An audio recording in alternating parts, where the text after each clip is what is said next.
Hello, fellow hair loss people. So I'm gonna do a separate full 7-month post-op review. During that review, I'm gonna show my new current routine of everything that I do. Today, I'm gonna do just a really quick, brief overview, day 210, 211 post-op.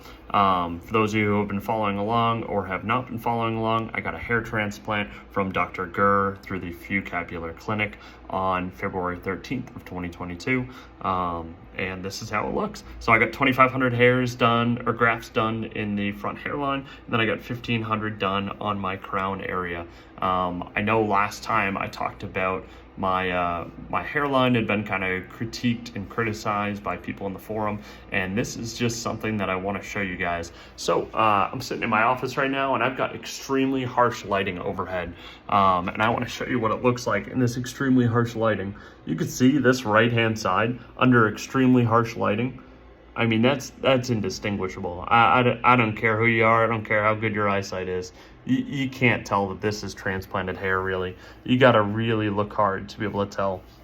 My left-hand side, for those of you who've been following, you know it's not quite as thick, but it's still worth pointing out. It is very, very dense and very, very thick. Especially from the foot out mark, even under very harsh lighting that I'm under right now, you really cannot tell. And another comment that I got too is that I do have some doubles in my hairline. It is important to note that I don't have any triples in my hairline. I just have maybe 5 or 6 doubles, and the rest have all been singles along my hairline. I have a very, in my opinion, natural looking hairline. This is something that I really took into consideration when I got my hair transplant, and something I spent a lot of time with Dr. Gurr on, was talking about the type of hairline that I want. For those of you looking at my head right now, you can see I actually show quite a bit of recession, and that's what I wanted. I didn't want the straight across hairline. I do talk about it in the Why I Chose Dr. Gurr video that I did earlier, but I did not want kind of the traditional straight across hairline, because that's not me. I haven't had good hair since I was like 19. This is the best hair I've ever had in my adult life, and I'm extremely happy with how it looks. I wanted a slightly receded, recessed hairline, and then I wanted a pronounced widow's peak, which is exactly what I got and exactly what Dr. Gurr gave me. I'm very happy with the results. I cannot get over how it looks. And then the other thing too is my crown has healed up incredibly quick.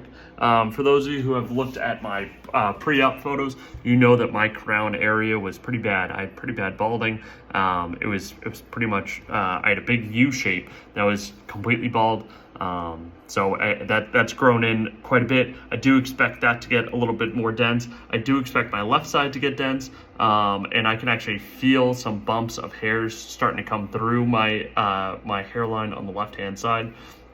For those of you who don't know how hair transplant works, the hairs get extracted with the follicle from the back side of your head and the sides of your head. These areas are more resistant to DHT, and DHT is what causes hair loss. When they take the follicle out, they cut incisions into your scalp, and they basically plant it like a seed underneath your scalp. What happens over time, that little follicle ends up producing hairs, and those hairs come up through the scalp, and yeah, that's what causes these little bumps. Eventually what will happen is the hair does end up pushing through the scalp. It might take a little bit of time, but that it does eventually work its way through. But that is my overview for today. As always, if you guys have any questions or comments, make sure to comment down below. Make sure to like and subscribe for all my future videos, and I will do a more in-depth 7-month update that includes my full current routine of everything that I'm doing. So thank you guys.